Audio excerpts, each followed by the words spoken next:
สวัสดีค่ะเพื่อนๆบีนะคะจาก B Inspire วันนี้บีจะมา Inspire เพื่อนๆให้ลองทำหน้ากากผ้านะคะในช่วงของการระบาดของโควิด -19 การหาหน้ากากอนามัยเนี่ยมันยากแล้วก็ราคาแพงมากๆเลยบีก็คิดว่าถ้าบีมา Inspire เพื่อนๆให้ลองทำหน้ากากผ้าใช้เองเนี่ยน่าจะมีประโยชน์มากๆเลยโดยหน้ากากผ้าที่บีจะมาสอนในวันนี้นะคะจะประกอบด้วย2ชั้นแล้วก็ด้านในเนี่ย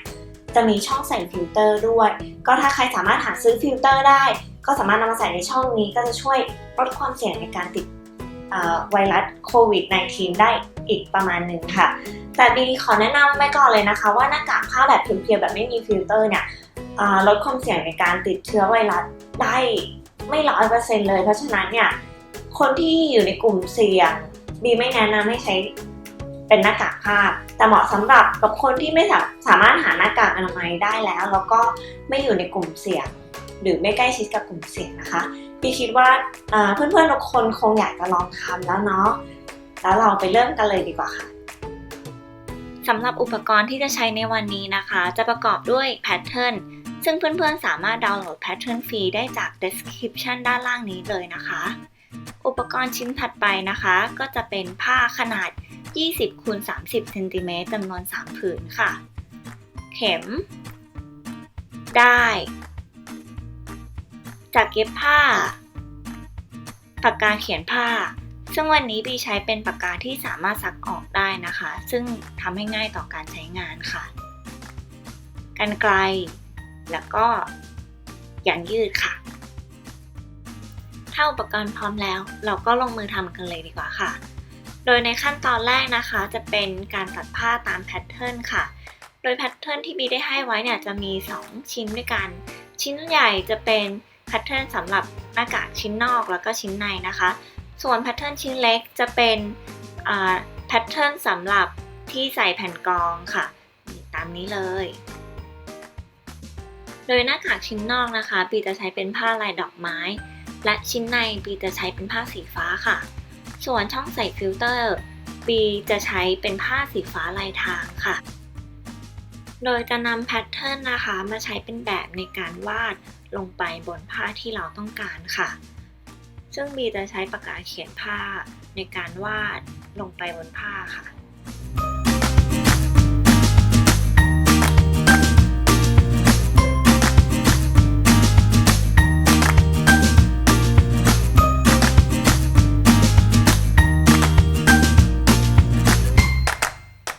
ซึ่งเมื่อวาดแพทเทิร์นลงบนผ้าที่เราต้องการแล้วนะคะต่อไปจะเป็นขั้นตอนการวัดเพื่อสำหรับเผื่อเย็บค่ะประมาณครึ่งเซนรอบตัวแพทเทิร์นที่เราได้วาดไว้เลยค่ะ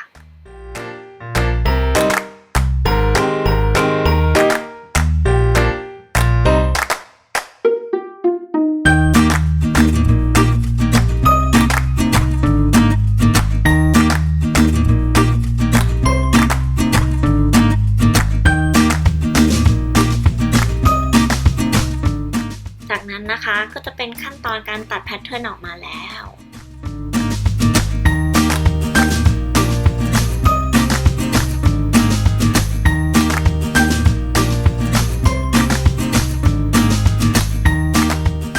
ซึ่งเราจะทำขั้นตอนที่1คือการตัดผ้าตามแพทเทิร์นทั้งผ้าหน้ากากชิ้นนอกหน้ากากชิ้นในแล้วก็ช่องใส่ฟิลเตอร์นะคะและขั้นตอนถัดไปนะคะจะเป็นการเย็บทำมุมบริเวณส่วนของจมูกและบริเวณคางของหน้ากากนะคะโดยพับครึ่งและใช้เข็มกลัดให้รอยเย็บทั้ง2ด้านตรงกันทั้งบริเวณจมูกและคางค่ะโดยทำเหมือนกันกับผ้าทั้ง3ชิ้นเลยนะคะจากนั้นก็นำไปเย็บบริเวณที่เราได้กัดผ้าไว้ค่ะ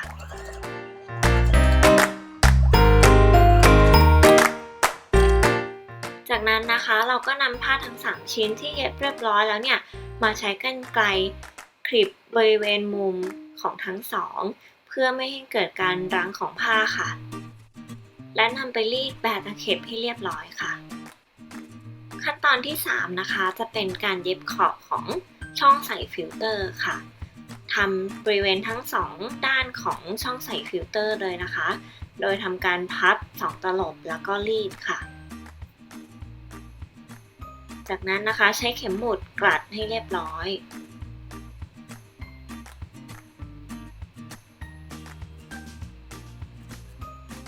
ก็นำไปเย็บค่ะ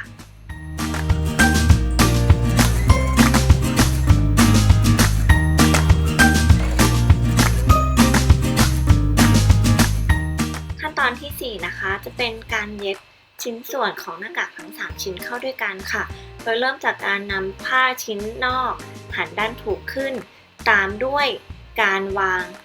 ช่องใส่ฟิลเตอร์หันด้านผิดขึ้นแล้วก็ผ้าหน้ากากชิ้นในหันด้านผิดขึ้นเช่นกันค่ะจากนั้นนำไปกัดเข็มหมุดยึดบริเวณตรงกลางของทั้ง3ชิ้นให้ตรงกันค่ะจากนั้นนะคะก็ใช้เข็มหมุดกลัดให้ผ้าทั้ง3ชิ้นติดกันบริเวณขอบของหน้ากากด้านบนและด้านล่างค่ะเพื่อเตรียมพร้อมสำหรับการเย็บค่ะ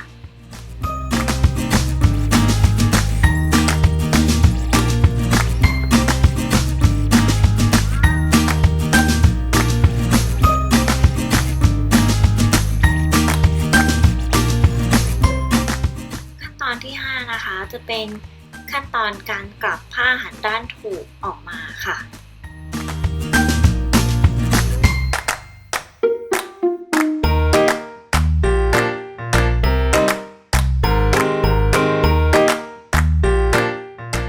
และจากนั้นนะคะก็นำไปรีดให้เรียบร้อยค่ะ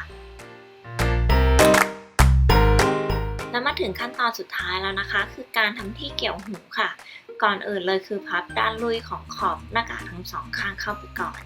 จากนั้นเนี่ยเราใช้ไม้บรรทัดวัดจากขอบเข้าไปประมาณ1 เซนใช้สำหรับพับเป็นช่องใส่ยางยืดนะคะจากนั้นก็นำไปเย็บค่ะ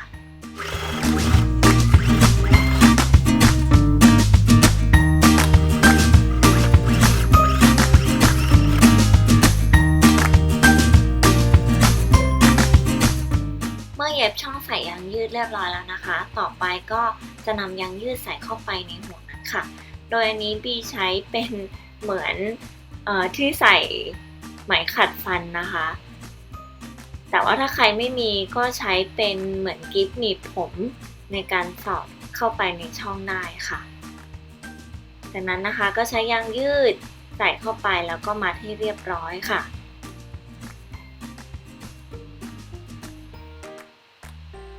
แล้วก็ทำอีกด้านหนึ่งเช่นกันนะคะ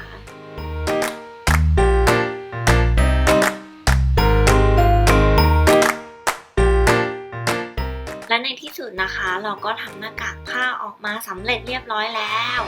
ถ้าเพื่อนๆท่านไหนนะคะอยากลองเอาไปทำตามไม่ว่าจะทำใช้เองทำแจกเพื่อนทำแจกครอบครัวหรือนำไปบริจาคก็ยินดีนะคะหากมีข้อสอบถามหรือข้อแนะนำอะไรก็คอมเมนต์มาได้เลยนะคะและสุดท้ายอย่าลืมติดตามกันนะคะโดยติดตามบีได้จากการกดปุ่ม Subscribe แล้วก็กดกระดิ่งแจ้งเตือนเพื่อดูคลิปต่อๆไปของบีอีกค่ะขอบคุณค่ะ